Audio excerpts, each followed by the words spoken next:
لە من مەڕوانە خۆ لە چاوما قەت هەڵنایە کە بە خەندە بۆ تۆ دوێم قوڵپی گریان لە ناخمایە.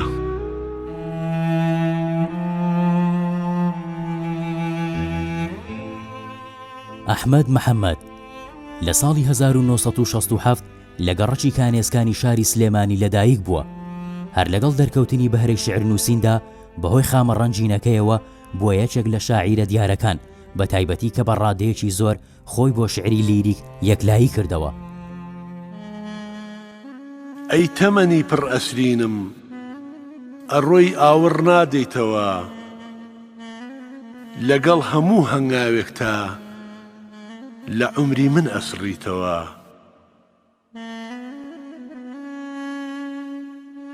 خۆزگە منیش وەک پەپوولە گشتەمەنم وەرزێک وایە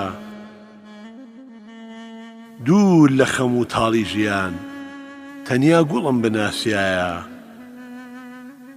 ڕێگام سەودای تەنیاییە و کەسێک نایە بۆ سەردانم ئیتر چی بکەم لەم تەمەنە کە لە هەمووی پەشیمانم.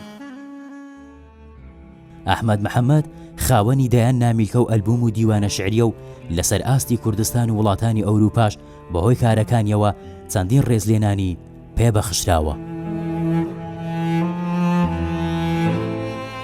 شاعیری گەورە شێرکۆ بێکەس لەسەر شعرەکانی ئەحمەد محەممەد دەڵێت: کاک ئەحمەد محەممەد یەکێکە لەو شاعرانەی ماوەی چەند ساڵەکە زیاتر خۆی بۆ ئەم بوارە تەرخان کردووە، واتە شعری گۆرانی ڕۆمانسیانە ئەنووسێ. ئەمەش دەستپێشکەریەکی جوانە بۆ ئەوەی بەهرەکان شوێنی ڕاستەقینەی خۆیان بدۆزنەوە.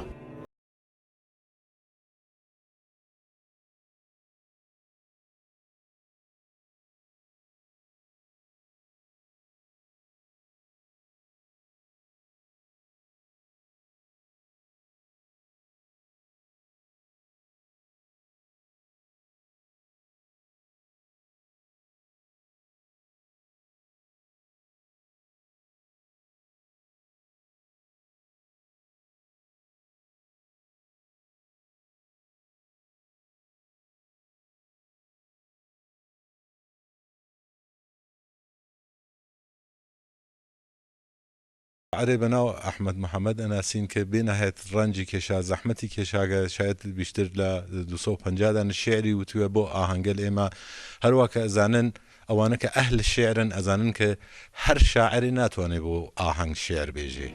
فرمێسک من کە دڵم پڕگریانە بەڵام چاو مەشکی نییە ئاخۆ خودا ئەم گریانە لە ناخمدا لە پای چییە؟ من دەگریم و چاو موشکە هەرچەند ئەکەم فرمێسک نایە خۆزگە هەموو هەوری دنیا لە ناو چاوی منە بوایە. تا تێر بگریان بۆ ئەو ڕۆژەی دەریای چاوم بوو بە بیابان فرمێسکیشم نەمایەوە تا لە چاومە بێتە باران. برای ئازیزم کاک ئەحمەد محەممەد یەکێکە لەو کەسانی کەوا یە و شاعیرانی کەوا ئەمڕۆ کەم هەیە لە نمونەی ئەو بەڕاستی من نامێ وەسی بکەم چونکە بەرهەمەکانی خۆی شانی ئەوەن لە ڕێی بەرهەمەکان باسی بکەیت و وەسی بکەی بەڕاستی تو ئەو چەت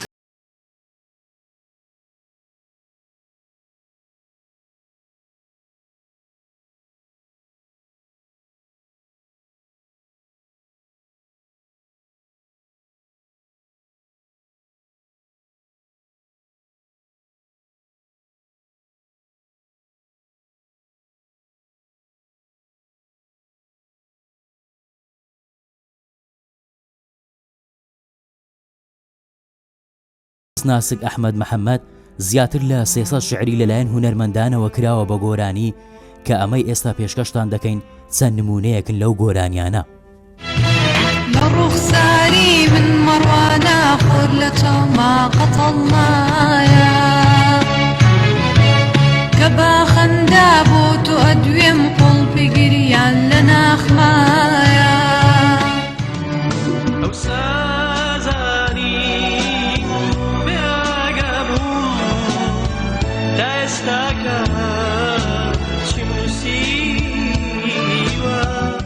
دەسەکانم پڕکە لە گۆڵ تا دڵم بەم دەگیانێت چاوەکانم پڕکە لە ڕەنگ تا بەهار من بۆ ژیانێت